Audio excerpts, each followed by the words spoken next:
Good morning guys, आप सभी को राइसेंस सोरेन जी के and current affairs YouTube channel में फिर से एक नई वीडियो में स्वागत है। आज है 14 सितंबर की मोस्ट इम्पोर्टेंट वीडियो को शुरू करने से पहले आपको एक बात बताना चाहता हूँ। आप पहली बार मेरे चैनल पर तो मेरे चैनल को सब्सक्राइब कीजिए। तो चलिए वीडियो को देना करके वीडियो को शुरू करते हैं। Question number 1, recently who appointed the new MD of SBI. हाल ही में एसबीआई के नए मैनेजिंग डायरेक्टर के रूप में किसे नियुक्त किया गया है? ऑप्शन है Rajat Punhani, option A Piyush Goyal, option C Ravi Ranjan, option D Challa Srinivasulu Setty. इसका सही जवाब होगा ऑप्शन सी रवि रंजन। हाल ही में रवि रंजन को एसबीआई का नया मैनेजिंग डायरेक्टर के रूप में नियुक्त किया गया है। रवि रंजन उन्होंने जो कि बिनोय एम टोन से की स्थान लेंगे। उनका कार्यकाल 30 नवंबर 2025 को खत्म होने वाली है। इसके बाद उन्होंने रवि रंजन एसबीआई का नया मैनेजिंग डायरेक्टर के रूप में कार्य करेंगे। बात रजत पुन्हानी हाल ही में फासाई का नया सीईओ के रूप में नियुक्त हो चुके हैं। Piyush Goyal mines secretary of India के रूप में कार्य कर रहे हैं। बात चल्ला श्रीनिवासुलु शेट्टी एसबीआई के चेयरमैन हैं। चलिए दूसरे question, how much has the CPI inflation increase in August 2025। यानी हाल ही में अगस्त 2025 में सीपीआई मुद्रास्फीति कितनी बढ़ चुकी है? Option A 2.82%, option B 1.55%, option C 1.61%, option D 2.07%। इसका सही जवाब होगा ऑप्शन डी 2.07%। सीपीआई की मुद्रास्फीति अगस्त 2025 में 2.07% बढ़ चुकी है। ये अगस्त में है। जुलाई में इसका मुद्रास्फीति सीपीआई की मुद्रास्फीति कितने थे? 1.61%। यानी अगस्त में ज़्यादा बढ़ चुकी है 2.07%। बात सीपीआई इन्फ्लेशन, बात सीपीआई की, तो चलिए सीपीआई क्या है? सीपीआई है consumer price index, consumer price index, consumer price index Hindi में इसको कहते हैं उपभोक्ता मूल्य सूचकांक को। सीपीआई एक ऐसा पैमाना है जो घरेलू उपभोक्ताओं द्वारा खरीद जाने वाली वस्तुओं और सेवाओं की कीमत में समय के साथ औसत बदलाव को मापता है। यह मुद्रास्फीति मापने का सबसे महत्वपूर्ण संकेत है। अगर सीपीआई बढ़ता है तो इसका मतलब है मुद्रास्फीति बढ़ रही है। मुद्रास्फीति बढ़ रही तो जो उपभोक्ता को क्रय शक्ति कम हो जाती है। और अगस्त 2025 में सबसे ज़्यादा मुद्रास्फीति केरल में बढ़ रही है टमाटे पर। उत्तर प्रदेश में जो प्याज पर सबसे ज़्यादा मुद्रास्फीति बढ़ चुकी है। अगस्त 2025 में सीपीआई की मुद्रास्फीति अगस्त में कितना हुआ है? 2.07% और जुलाई में 1.61%। चलिए question number 3, recently IIM Ahmedabad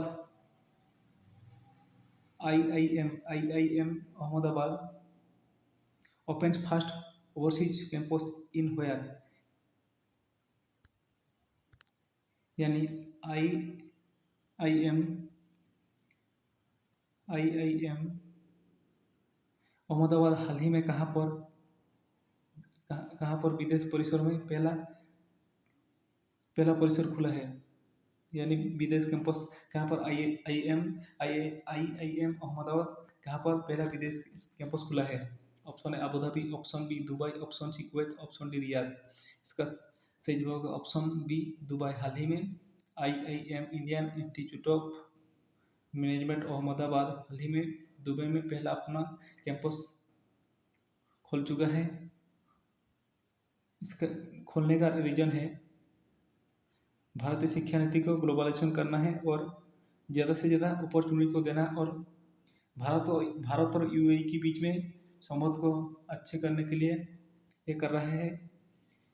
IIM Ahmedabad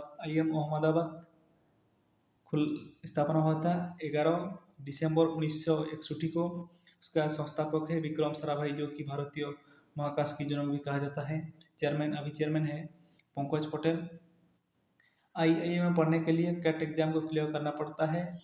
और IIM अहमदाबाद में कोर्स जैसे PGP, MBA, स्नातक और डॉक्टरेट जैसे पाठ्यक्रम भी पढ़ाया जाता है। चलिए चौथा question, recently India reaches how many gigawatt capacity on non fossil fuel power, यानी हाल ही में भारत गैर जैववाष्प ईंधन बिजली में कितने गीगावाट उत्पादन कर रहा है। प्रश्न क्या है, हाल ही में भारत गैर जीवाश्म ईंधन बिजली में कितने गीगावाट उत्पादन कर रहा है। बिजली को कौन सी ये में तुलना की जाती है, गीगावाट में। इसका सही जवाब होगा ऑप्शन है 250 गीगावाट। हाल ही में भारत ने गैर जैववाष्प ईंधन में 250 गीगावाट उत्पादन करता है।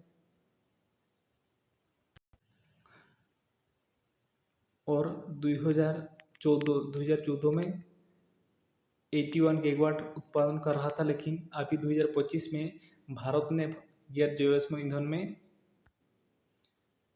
250 गीगावाट उत्पादन कर रही है, यानी भारत ऊपर की तरफ जा रही है। 2014 में 81 गीगावाट और 2025 में 250 गीगावाट भारत गैर जैववाष्प ईंधन में बिजली उत्पादन कर रहा है। भारत अभी 50.6 वाट गीगावाट पवन से आती है बिजली और 55.22 गीगावाट हाइड्रो, जो पानी से जो हाइड्रो इलेक्ट्रिक जो पानी वगैरह आता है, जो हाइड्रो इलेक्ट्रिक को कहते हैं। और 11.60 गीगावाट जो बायो एनर्जी से आता है। और 8.78 गीगावाट न्यूक्लियर से आता है बिजली। चलिए question number 5, recently India joins fourth global coastal guard summit where is held, यानी हाल ही में ग्लोबल कोस्टल गार्ड समिट में भारत योगदान किया है। ग्लोबल कोस्टल गार्ड समिट कहाँ पर हो रहा है। ऑप्शन है Tokyo Japan, option B Rome Italy, option C Chennai India, option D इनमें से कोई नहीं। इसका सही जवाब होगा ऑप्शन बी रोम इटाली। हाल ही में चौथा global coastal guard summit Rome पर हो रही है, भारत ने योगदान किया है।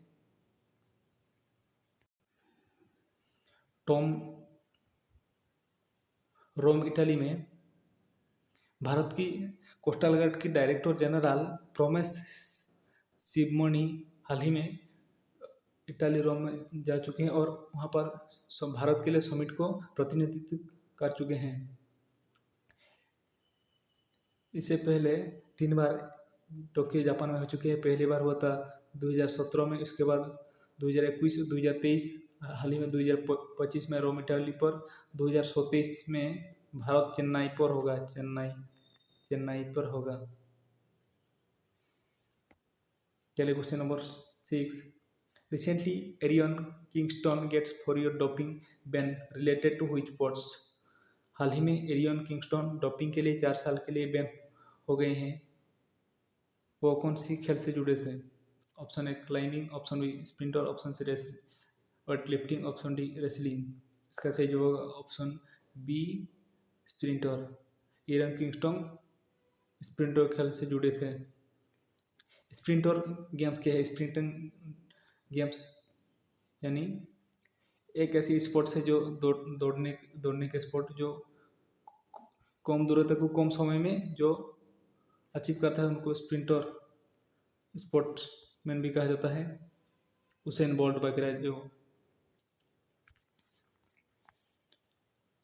चलिए क्वेश्चन नंबर 7,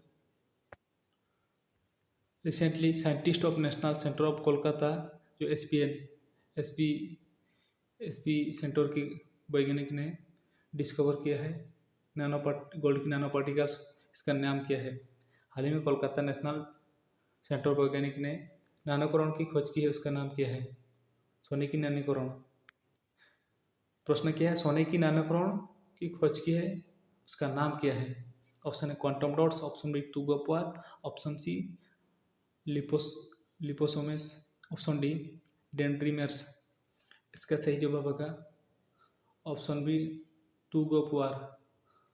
हाल ही में वैज्ञानिक ने सोने की नानोकरण को खोज की है, उसका नाम है टूग ऑफ वार। चलिए विस्तारित रूप से जानते हैं। जो SPN नेशनल सेंटर की वैज्ञानिक ने जो एमिनो एसिड और सॉल्ट की मिश्रण में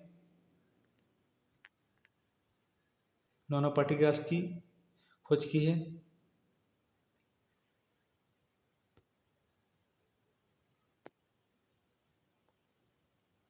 चलिए question number 8। Recently APEDA opens first regional office for to boost agriculture export. यानी हाल ही में कहाँ पर एग्रीकल्चर उत्पादों को बढ़ावा देने के लिए APEDA पहली बार आंचलिक ऑफिस खुला है। ऑप्शन है Lucknow, option D Patna, option C Meerut, option D इनमें से कोई नहीं। इसका सही जवाब होगा ऑप्शन बी पटना। हाल ही में पटना में APEDA ने अपना पहला आंचलिक ऑफिस खुला है, क्योंकि पटना में जो किसान को सामान वगैरह की जो एक्सपोर्ट और प्रोसेसिंग के लिए उनको बढ़ावा देना और वहाँ पर उत्पादों को दूर दूर तक पहुँचना है। बात APEDA, चलिए APEDA के बारे में जानते हैं। APEDA का फुल फॉर्म है agriculture and processed food product export development authority. इसका स्थापना हुआ था 1986 में। जो APEDA कौन सी मिनिस्ट्री के अंडर में आता है? APEDA कॉमर्स एंड इंडस्ट्री की मिनिस्ट्री में आता है, जो कि कैबिनेट मिनिस्टर हैं पीयूष गोयल। चलिए क्वेश्चन नंबर 9 डिस्कशन करते हैं। एवरी ईयर हुई डे सेलिब्रेटेड ऑन 14 सितंबर। यानी हर साल 14 सितंबर कौन सी दिवस के रूप में मनाया जाता है? Option international literacy day, option teacher B, option C Hindi Diwas, option D world suicide prevention day. इसका सही जवाब होगा ऑप्शन सी हिंदी दिवस। हर साल 14 सितंबर को हिंदी दिवस के रूप में मनाया जाता है। 14 सितंबर को हिंदी को बढ़ावा देने के लिए इस दिवस को मनाया जाता है। और भारत में सबसे ज़्यादा बोलने वाली भाषा हिंदी है। चलिए 2025 की हिंदी का थीम क्या है? Hindi A global voice of unity and cultural pride. Hindi में राष्ट्रीय एकता और वैश्विक पहचान एक ताकत। क्या है 2025 का थीम? क्या है? हिंदी का 2025 का थीम है राष्ट्रीय एकता और वैश्विक पहचान एक ताकत। क्या राष्ट्रीय एकता और वैश्विक एक पहचान है। राष्ट्रीय एकता और वैश्विक पहचान एक ताकत। हिंदी का थीम राष्ट्रीय एकता और वैश्विक पहचान एक ताकत। बात इंटरनेशनल लिटरेसी डे हाल ही में 8 सितंबर को मनाए जा चुके हैं।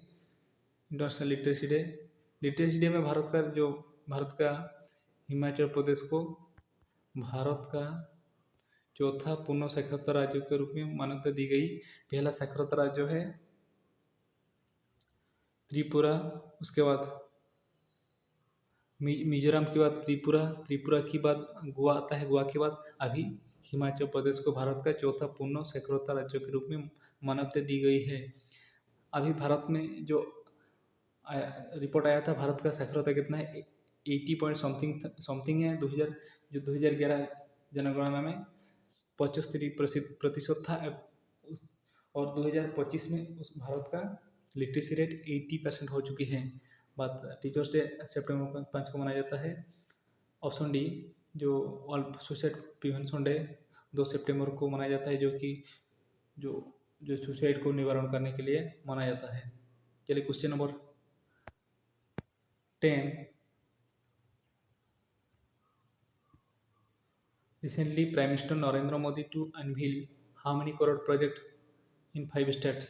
यानी हाल ही में प्रधानमंत्री नरेंद्र मोदी ने कितने करोड़ रुपया के लागत से 5 राज्य परियोजना की उद्घाटन की है? Option A 1200 crore, option C 1600 crore, option C 1500 crore, option D 71,000 crore. इसका सही जवाब होगा ऑप्शन डी 61,000 करोड़। हाल ही में प्रधानमंत्री मोदी ने 5 राज्यों जैसे मणिपुर, मिजोरम, असम, वेस्ट बंगाल और बिहार जैसे राज्यों की 61,000 करोड़ की परियोजना की उद्घाटन की है। उन्होंने 13 से 15 सितंबर तक वहां पर गश्त करेंगे और उन परियोजना को उद्घाटन करेंगे।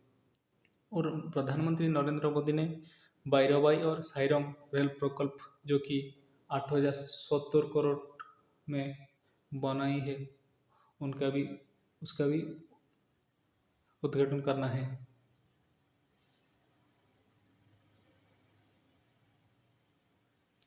चलिए इसके साथ आज की वीडियो में इतना ही। चलिए दूसरे वीडियो में मिलते हैं। जय हिंद, वंदे मातरम।